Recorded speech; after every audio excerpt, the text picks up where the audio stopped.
आप देख रहे हैं पब्लिक फर्स्ट, सर्वदा भारतीय।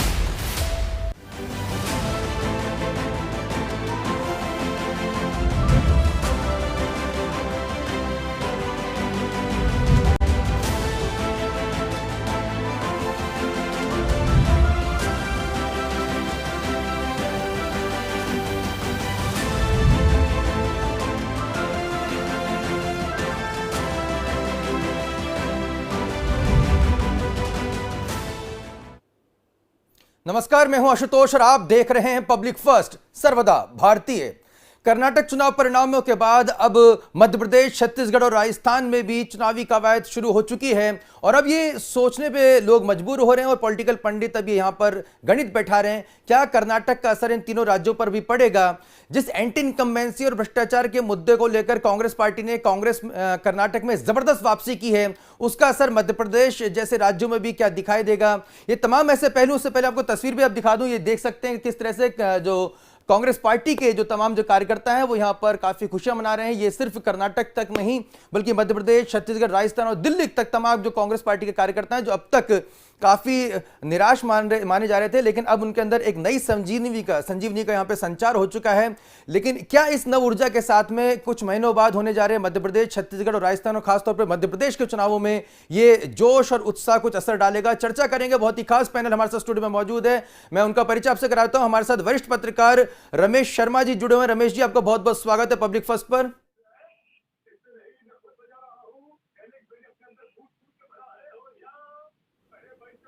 जी, हमारे साथ फिरोज सिद्दीकी जी, कांग्रेस पार्टी के प्रवक्ता मौजूद हैं। फिरोज जी, आपका भी बहुत बहुत स्वागत है।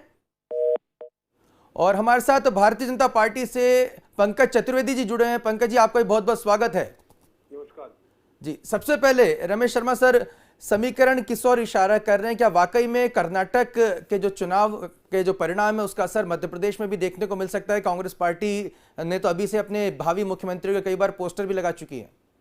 देखिए, मोटे तौर पर परिणाम पर क्या प्रभाव होगा ये तो अभी नहीं कहा जा सकता, लेकिन एक प्रभाव जो तुरंत दिख रहा है वो ये कहीं ना कहीं कांग्रेस के कार्यकर्ताओं में उत्साह आएगा और भारतीय जनता पार्टी के वो कार्यकर्ता जो थोड़ा सा असंतुष्ट थे वो कहीं ना कहीं संगठन पर और सरकार पर दबाव बनाएंगे और थोड़ा सा भारतीय जनता पार्टी का कार्यकर्ता डिमोरलाइज तो हुआ। ये इस समय का वातावरण है।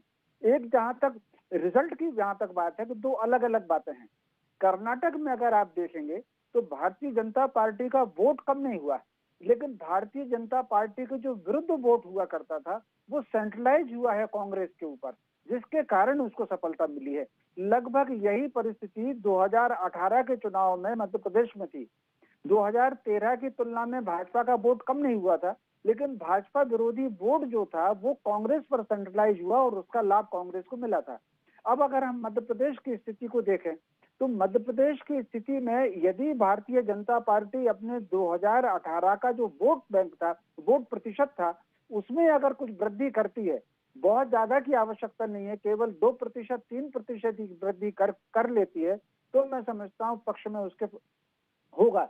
नहीं तो लेकिन कर्नाटक का जो परिणाम है वो कहीं ना कहीं कांग्रेस ने जिस तरीके से वोट को सेंट्रलाइज किया था 18 में, वो कहीं ना कहीं उसमें उसको मदद मिलेगी और मैं समझता हूँ उससे अगर वो कांग्रेस ज्यादा भाजपा विरोधी वोट को सेंट्रलाइज अपने ऊपर कर पाई तो निश्चित रूप से भाजपा को नुकसान होगा और कांग्रेस का उसको लाभ मिलेगा। जी पंकज जी, भारतीय जनता पार्टी की रणनीति पिछले अगर कुछ सालों में माना जाए तो काफी प्रभावी मानी जाती रही है और तमाम जो कहा जा सकता है कि एग्रेसिव रणनीति के साथ उतरती है, लेकिन यहां पर कांग्रेस पार्टी ने जिस तरह से कर्नाटक में तमाम दाव पेचों को उलट दिया और सिर्फ जीत नहीं दर्ज नहीं की, एक बड़ी जो संख्या में बहुमत के साथ में जो कमबैक किया है, यहां पर एक हताशा का भाव क्या हो रहा है मध्य प्रदेश में कांग्रेस भारतीय जनता पार्टी के कार्यकर्ताओं में?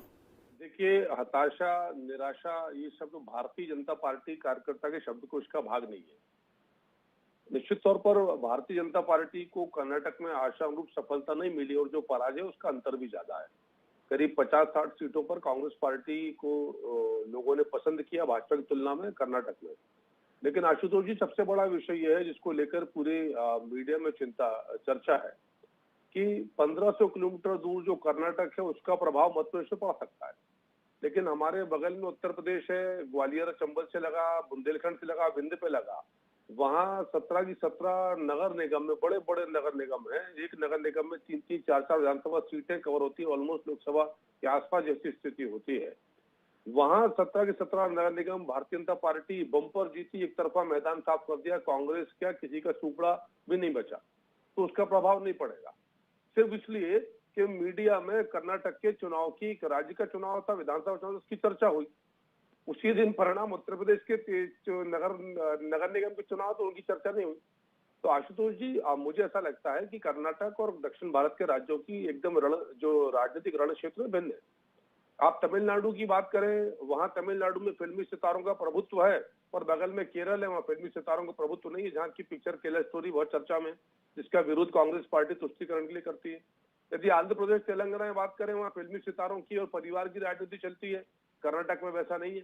और कर्नाटक में आशुतोष जी 2013 में कांग्रेस पार्टी की सरकार नहीं जीती थी, 18 में कांग्रेस पार्टी की सरकार थी, सरकार 18 में नहीं जीती, जोड़ तोड़ की सरकार बनी, टूट गई, बीजेपी की मेजोरिटी की सरकार बनी, तो वहां आना जाना बराबर चलता है जी। लेकिन ये सवाल यहाँ पे उठ रहा है, जिस उत्तर प्रदेश की आपने बात की, कल काफी सन्नाटा पसरा हुआ था। कांग्रेस पार्टी ने तो कर्नाटक चुनाव की जीत का जश्न पीसीसी मुख्यालय भोपाल में मनाया था, लेकिन उतनी खुशी की लहर जो है उत्तर प्रदेश की जीत पर, नगर निगमों की जीत पर भारतीय जनता पार्टी की दिखाई नहीं दी। मैं एक बार फिर से आपके पास आऊंगा, फिरोज सिद्दीकी जी भी हमारे साथ जुड़े हुए हैं, कांग्रेस पार्टी के प्रवक्ता हैं। फिरोज जी, इस कर्नाटक की जीत आप लोग के लिए कितनी प्रेरणादायी है, और ऐसे कौन से मुद्दे हैं जिन्हें लेकर आप कर्नाटक के जो कहीं ना कहीं मुद्दों को मध्य प्रदेश में भी लेकर आएंगे? देखिए, जब मध्य प्रदेश की कर्नाटक की सरकार गिरी थी, तो भारतीय जनता पार्टी ने कहा था कि मध्य प्रदेश जो है उसके बाद कर्नाटक के बादल मध्य प्रदेश में भी बरसेंगे। तो अब जो कर्नाटक में जो 13 मई को हुआ है, तो नवंबर के महीने में, नवंबर दिसंबर में वो बादल जो है मध्य प्रदेश में भी बरसेंगे। और जो रमेश शर्मा जी कह रहे थे कि ये दोनों जो है वोट शेयर का सवाल है, तो वोट शेयर तो बहुत ड्रास्टिकली भारतीय जनता पार्टी का नीचे गया है, क्योंकि जो तीसरी शक्ति थी अपनी जेडीएस, वो जब कोलैप्स की तो उसका वोट जो है 2 अलग अलग पार्टियों में बटा, ओल्ड मैसूर के क्षेत्र में। और जब ओल्ड मैसूर के क्षेत्र में वो दोनों अलग अलग पार्टी में बचा, तो जो भारतीय जनता पार्टी को जो नुकसान हुआ है 5-7% का, तो वो 3-4% वो उसने मैनेज कर दिया, ये है। लेकिन जहां मध्य प्रदेश का सवाल है, तो वो दोनों समानता है मध्य प्रदेश में और कर्नाटक में, कि वहां की सरकार भी 40% की सरकार थी, निकम्मी थी। यहाँ की शिवराज सरकार भी वसूली की सरकार है, निकम्मी सरकार है।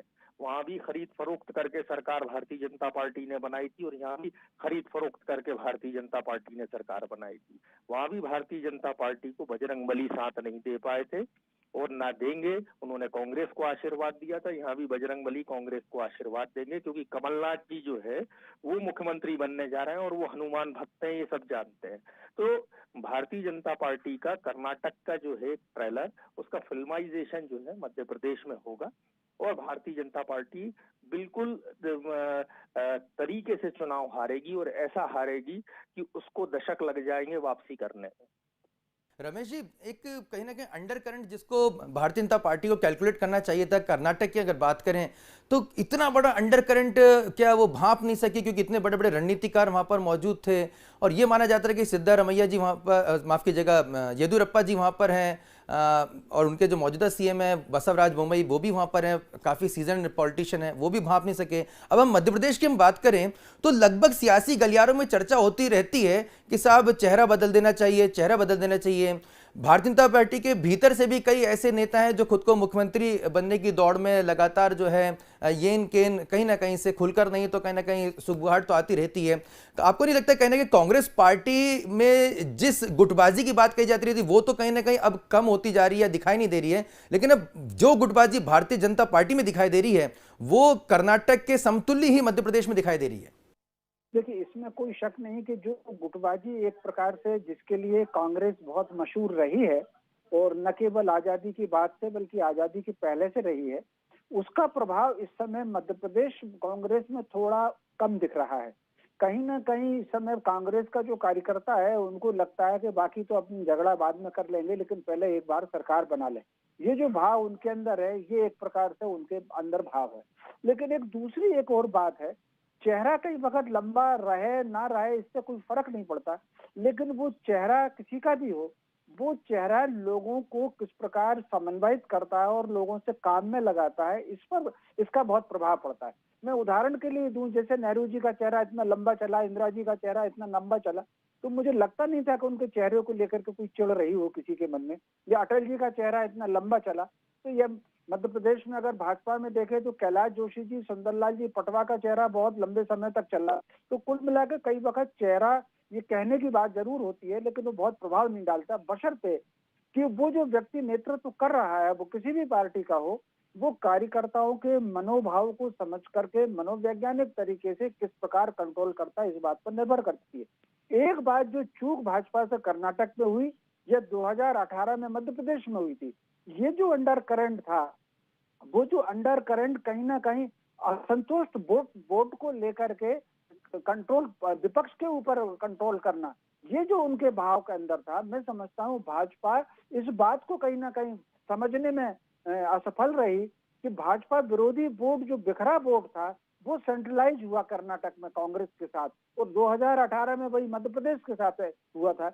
मैं समझता हूँ इसको अगर ध्यान में रख करके रणनीति बनाएंगे तो चुनाव की स्थिति अलग होगी 2023 में जब होने वाला है। लेकिन अब देखना यह है कि इस चुनाव परिणाम से दोनों पार्टियां किस प्रकार करती हैं। जी, लेकिन दो बात जो अक्सर चर्चा में आती है, एक तो साहब आपकी सरकार पर, भारतीय जनता पार्टी सरकार पर अफसरशाही हावी है। कार्यकर्ताओं को ये कहना रहता है कि साहब हम अपने ही जो जिन लोगों को हम जोड़ते हैं उनका काम नहीं करा पाते, और दूसरों को क्या, वो खुद का ही काम नहीं करवा पाते हैं, और अफसरशाही उसमें अड़ंगा डाल देती है, जिसकी वजह से जो जनता उनसे दूर जा रही है। पहला पॉइंट तो ये।